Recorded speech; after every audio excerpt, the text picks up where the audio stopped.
여호수아 13장입니다. 여호수아서 13장. 여호수아가 나이가 많아 늙음에 여호와께서 그에게 이르시되 너는 나이가 많아 늙었고 얻을 땅이 매우 많이 남아 있도다. 이 남은 땅은 이러하니 블레셋 사람의 모든 지역과 그슬 족속의 모든 지역 곧 애굽 앞 시홀 시내에서부터 가나안 사람에게 속한 북쪽 에그론 경계까지와 블레셋 사람의 5 통치자들의 땅 곧 가사 족속과 아스돗 족속과 아스글론 족속과 가드 족속과 에그론 족속과 또 남쪽 아위 족속의 땅과 또 가나안 족속의 모든 땅과 시돈 사람에게 속한 무아라와 아모리 족속의 경계 아베까지와 또 구발 족속의 땅과 해 뜨는 곳에 온 레바논 곧 헤르몬 산 아래 바알갓에서부터 하마세에 들어가는 곳까지와 또 레바논에서부터 미스르봇 마임까지 산지의 모든 주민 곧 모든 시돈 사람의 땅이라. 내가 그들을 이스라엘 자손 앞에서 쫓아내리니 너는 내가 명령한 대로 그 땅을 이스라엘에게 분배하여 기업이 되게 하되 너는 이 땅을 9지파와 므낫세 반지파에게 나누어 기업이 되게 하라 하셨더라. 므낫세 반지파와 함께 루벤 족속과 갓 족속은 요단 저편 동쪽에서 그들의 기업을 모세에게 받았는데 여호와의 종 모세가 그들에게 준 것은 이러하니 곧 아르논 골짜기 가에 있는 아로엘에서부터 골짜기 가운데 있는 성읍과 디본까지 이르는 메드바 온 평지와 헤스본에서 다스리던 아모리 족속의 왕 시온의 모든 성읍 곧 암몬 자손의 경계까지와 길라앗과 및 그슬 족속과 마아갓 족속의 지역과 온 헤르몬 산과 살가까지 온 바산 곧 르바의 남은 족속으로서 아스타롯과 에드레이에서 다스리던 바산왕 옥의 온 나라라. 모세가 이 땅의 사람들을 쳐서 쫓아냈어도 그슬 족속과 마아갓 족속은 이스라엘 자손이 쫓아내지 아니하였으므로 그슬과 마아갓이 오늘까지 이스라엘 가운데에서 거주하니라. 오직 레위 지파에게는 여호수아가 기업으로 줄 것이 없었으니 이는 그에게 말씀하신 것과 같이 이스라엘의 하나님 여호와께 드리는 화제물이 그들의 기업이 되었음이더라. 모세가 루벤 자손의 지파에게 그들의 가족을 따라 기업을 주었으니 그들의 지역은 아르논 골짜기 가에 있는 아로엘에서부터 골짜기 가운데 있는 성읍과 메드바 곁에 있는 온 평지와 에스본과 그 평지에 있는 모든 성읍 곧 디본과 바못발과 벳발몬과 야스와 그데못과 메밧과 기랴다임과 심마와 골짜기의 언덕에 있는 세렛살과 벳볼과 비스가 산기슭과 베려 시못과 평지 모든 성읍과 헤스본에서 다스리던 아모리 족속의 왕 시온의 온 나라라. 모세가 시온을 그 땅에 거주하는 시온의 군주들 곧 미디안의 귀족 에이와 레겜과 술과 훌과 레바와 함께 죽었으며 이스라엘 자손이 그들을 살육하는 중에 부올의 아들 점술과 발람도 칼날로 죽였더라.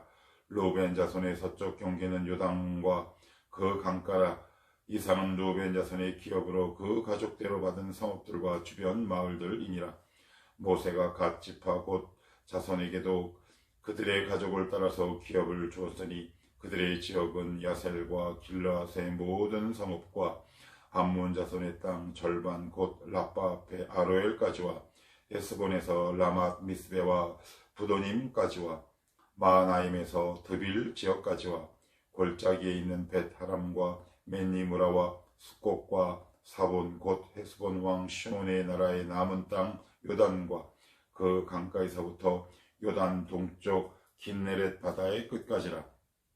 이는 갓 자손의 기업으로 그들의 가족대로 받은 성읍들과 주변 마을들이니라. 모세가 므낫세 반지파에게 기업을 주었을 때 므낫세 자손의 반지파에게 그들의 가족대로 주었으니 그 지역은 마하나임에서부터 온 바산 곧 바산 왕 옥의 온 나라와 바산에 있는 야일의 모든 고을 60성읍과 길라 절반과 바산 왕 옥의 나라 성읍 아스타롯과 에드레이라. 이는 므낫세 아들 마길의 자손에게 돌린 것이니 곧 마길 자손의 절반이 그들의 가족대로 받으니라. 요단 동쪽 여리고 맞은편 모압 평지에서 모세가 분배한 기업이 이러하여도 오직 레위 지파에게는 모세가 기업을 주지 아니하였으니 이는 그들에게 말씀하신 것과 같이 이스라엘의 하나님 여호와께서 그들의 기업이 되심이었더라. 아멘. 여호수아 13장은 이제 크게 이제 두 내용으로 나눠져 있어요. 이제 가나안 정복 전쟁이 한 7년 정도 흐른 지점입니다. 그럼 벌써 우리 성경 장수로는 뭐 한 장씩 휙휙 넘어가니까 세월의 흐름이 이제 느낄 수가 좀 없지만 한 7년 정도가 흐른 시점에서 그 일종의 중간 정산이라고 할까요? 그동안 어떻게 땅이 분배되고 각 지파들마다 어떤 땅을 기업으로 받았는지에 관한 내용들이 이제 나오는데, 이제 8절에 보시면 요단 동쪽이 어디냐면 가나안 땅 진입 이전에를 얘기해요. 성경에서 말할 때 요단 동편 그러면 가나안 땅 진입 이전, 요단강 건너기 이전을 얘기해요. 거기서 이제 두 지파반 에게 르우벤, 갓, 므낫세 반 지파, 요 두 지파 반에게 어떤 땅을 기업으로 분배했는지에 대한 자세하고도 정확한 기록이 나와 있어요. 그래서 8절부터 14절까지는 이제 쭉 나옵니다. 8절 므낫세 반 지파와 함께 르우벤 족속과 갓 족속은 요단 저편 동쪽에서 그 두 지파 반에게 준 경계 이렇게 나오고요. 또한 15절로부터는 여기 소제목에도 나왔듯이 르우벤 자손이 이제 기업으로 분배받은 이제 땅의 목록에 대해서 나오고, 그리고 24절 그리고 또 29절 이하에 보시면 갓 자손과 므낫세 반 지파가 받은 기업, 이들이 왜 하나님께서 약속으로 주신 땅은 가나안 땅인데 이스라엘 공동체가 행진하다가 이렇게 보니까 이 두 지파 반이 이렇게 보니까 이 땅도 너무 좋아요. 그래서 우리는 그럼 여기서 땅을 기업으로 얻겠습니다 라고 얘기를 하죠. 그랬더니 이제 모세가 이렇게 이야기를 합니다. 너희들 어떻게 이스라엘 공동체를 분열시키느냐 이렇게 얘기를 하니까 두 지파 반이 아니다. 우리가 정복 전쟁이 끝날 때까지 최선으로 전투에 참여하겠다, 전쟁에 참여하겠다는 확약을 얻고 모세가 요단 동편 가나안 땅 진입하기 이전에 있는 땅들을 두 지파 반에게 이제 기업으로 분배한 내용이 적혀 있습니다. 오늘 우리가 조금 자세히 볼 내용은 이제 1절로부터 7절인데 1절 말씀 한번 볼게요. 여호수아가 나이가 많아 늙음에 여호와께서 그에게 이르시되 너는 나이가 많아 늙었고 얻을 땅이 매우 많이 남아 있도다. 땅이 되게 아직도 많았어요. 정복 전쟁을 하지만 이제 여호수아와 사사기를 우리가 계속해서 보겠지만 완전히 정복하지 않습니다. 이스라엘 공동체가. 그런데 이건 어떻게 보면 당연한 것처럼 보여요. 왜냐하면 여러분이라면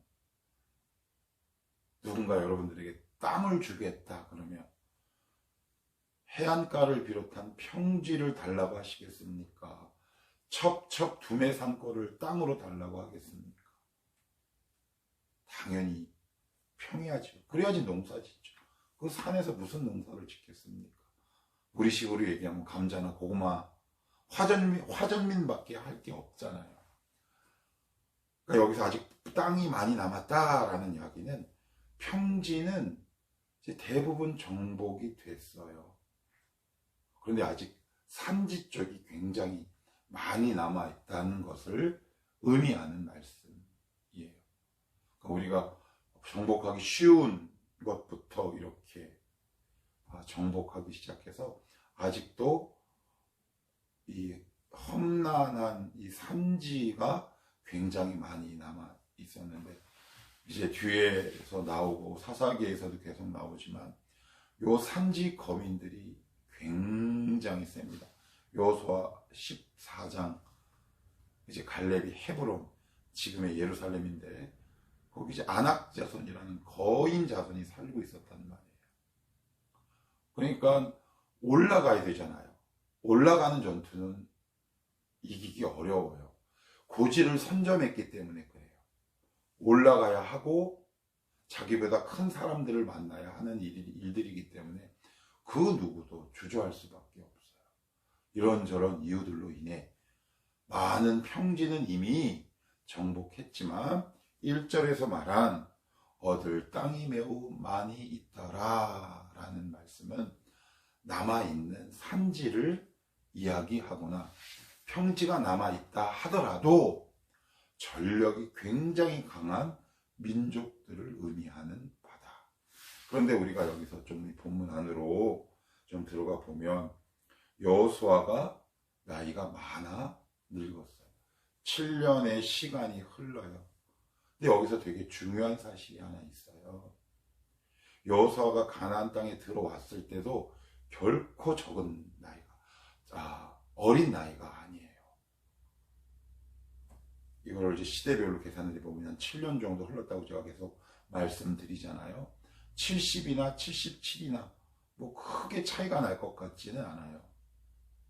그러니까 여호수아가 혈기가 왕성할 때 가나안 정복 전쟁을 진두지휘한 것이 아니라 철호의 나이, 즉 인생이 우리식으로 얘기하면 한 60 중후반 뭐 이 정도 나이에 이 전장터에 나가서 정복 전쟁을 수행한 거란 말이에요.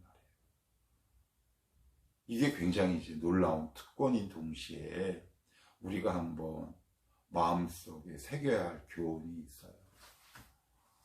하나님은 어떤 인격과 인간을 빚으시고 사용하실 때 물론 특별한 경우에 어릴 때부터 그 일들을 감당한 사람도 있지만 큰 일을 감당하면 할수록 연단 기간이 길다라는 사실이에요.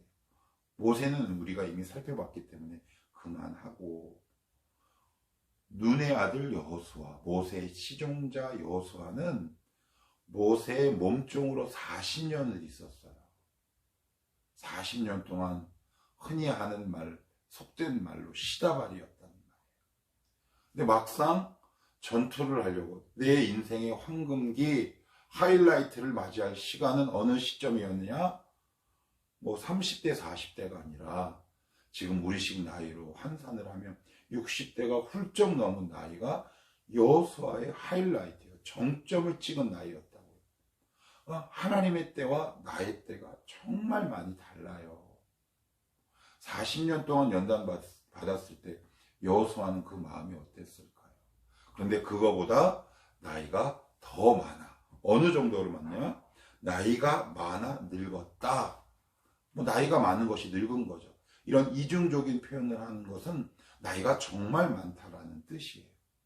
그러니까 여호수아는 7년 동안 7년 전에도 적지 않은 나이였음에도 불구하고 이스라엘 공동체의 리더로서 진두지휘 전쟁의 맨 앞에 서서 이스라엘 공동체의 전쟁을 몸소 할 뿐만 아니라 그들에게 기업을 분배한 믿음의 사람이었다.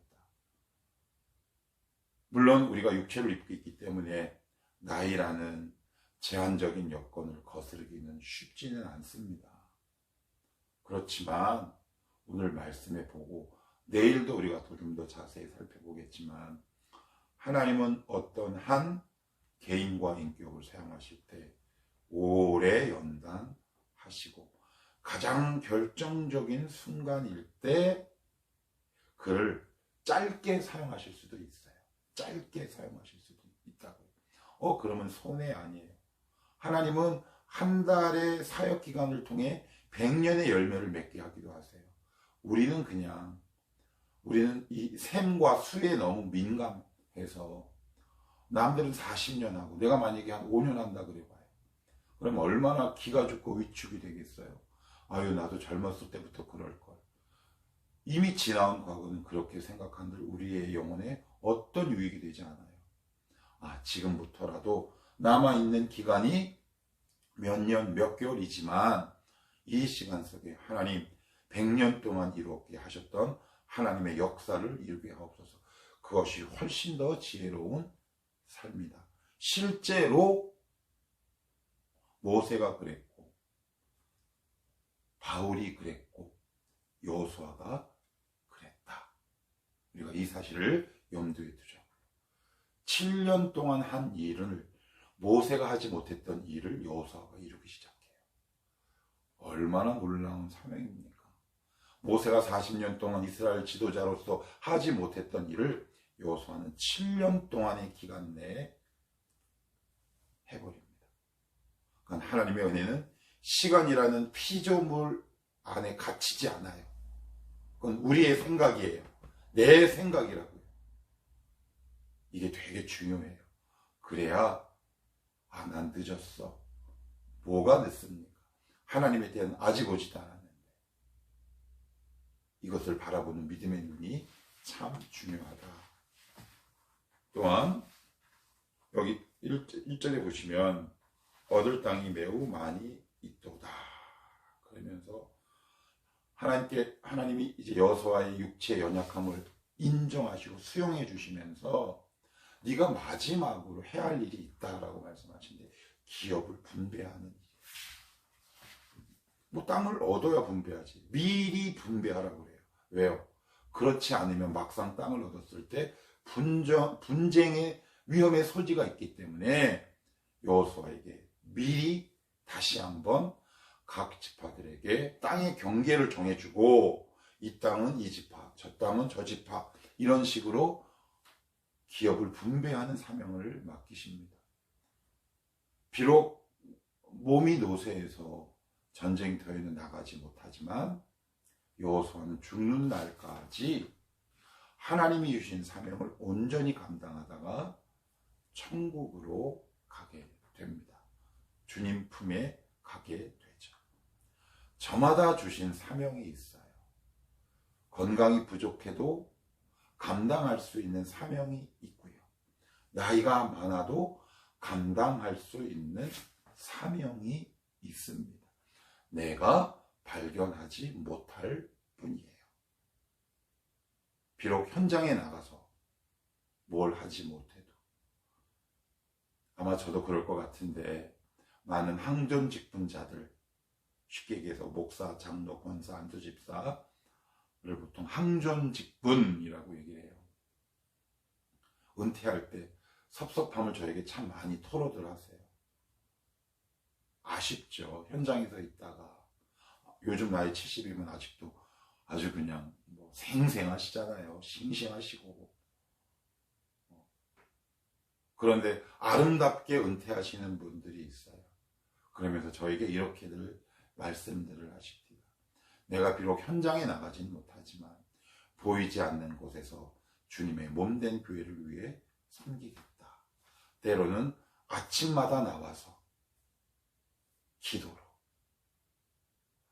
아니면 주방 일로, 아니면 교회 청소로, 이웃에게 개인적으로 복음을 전도하는 일로.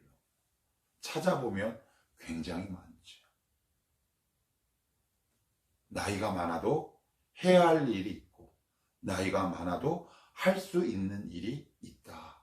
성경은 우리에게 이렇게 이야기하고, 6절에 보시면 이렇게 얘기합니다. 저 끝절에 보시면 그 땅을 이스라엘에게 분배하여.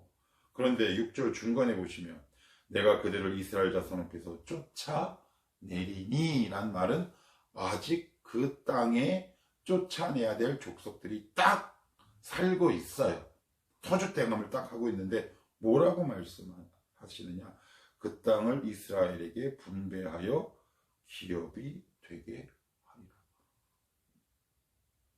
김칫국 한 사발 드링킹 하는 거죠. 이거 우리식으로 얘기하면 아유 김칫국 마시고 있네. 우리 그렇게 떡줄 사람은 생각하지도 않고 있는데, 어디 그 터줏대감들이 딱 또아리를 탁 틀고 살고 있는데, 근데 하나님이 이렇게 말씀하세요. 그래서 히브리서에는 이렇게 말씀이 나오잖아요. 믿음은 바라는 것들의 실상이요 보지 못하는 것들의 증거다. 이렇게 말씀을 해요. 하나님은 주시고 나서 선포하시지 않으세요. 먼저 무엇을 주시느냐? 말씀을 주세요. 내가 너에게 이거 하겠다. 그런데 우리는 그 기다리는 시간이 참으로 고통스럽죠. 되게 힘들어요. 열매가 쉽게 열리면 좋은데 열매가 나기까지 시간이 필요하거든요. 뿌리를 내려야 하고요. 자라야 하고요. 또 자란다고 다 열매 맺나요? 또 가지도 쳐야 합니다. 쓸데없는 가지가 많으면 열매 맺지 않잖아요. 시간이 필요해요. 하나님은 먼저 주시지 않는다. 눈에 보이는 것을 먼저 주시는 것이 아니라 눈에 보이지 않는 말씀을 우리에게 허락하신다. 그 말씀을 꽉 붙들고 가게 하세요. 안 그러면 먼저 주시잖아요. 우리는 다 도망가요. 왜요? 소원성취했거든요. 그러니 하나님을 찾을 이유가 더 이상 없어요. 우리의 연약함을 너무 잘 이해하고 계세요. 저놈 내가 유산 분배하면 아마 예배임이 안 보러 올 거야. 그러니 내가 죽을 때 줘야지. 왜? 우리 사람들 그러잖아요. 우리의 연약함을 우리 주님은 너무 잘 알고 계시는 거죠. 어떻게 보면 우리 믿음의 사람들, 예수 믿는 사람들은 날마다 김칫국을 마시는 사람들인지 모르겠어요. 너 언제 잘 될 건데? 라고 얘기하죠. 너 언제 풀릴 건데? 라고 얘기를 합니다. 시간은 그 누구도 몰라요. 저도 모릅니다. 그렇지만 하나님은 보이지 않는 곳에서 오늘도 여전히 일하고 계시고 하나님은 우리에게 눈에 보이는 것보다 말씀을 먼저 주시고 그 말씀을 붙들고 따라오게 하시고 더 중요한 거야. 6절 내가 그들을 쫓아오리라. 내가 이루겠다. 약속하세요. 내가 이루겠다. 근데 하나님이 언제인지는 알려주지 않으세요. 언제인지 알려주면 그 시간 즈음에 와서 주님을 따를 게 뻔하거든요. 우리는. 그래서 언제인지는 안 알려주세요. 주님이 언제 오세요? 그럴 때 주님이 뭐라 그래요? 하늘에 있는 천사도 모르고 나도 모른다 그러잖아요. 하나님 언제예요? 몰라요. 그렇지만 분명한 건 하나님이 하시겠답니다. 그래서 이 말씀을 꽉 붙들고 가셔야 돼요. 넘어지면 다시 일어나면 되죠. 이 말씀을 붙들고 따라가다 보니까 그 말씀대로 이루게 하시고 역사하신 하나님의 살아계심을 보게 될 겁니다. 그 믿음의 때를 기다리며 오늘도 하나님이 약속하신 그 말씀을 꽉 붙들고 살아가실 수 있는 저와 여러분이 되었으면 좋겠습니다. 기도합시다.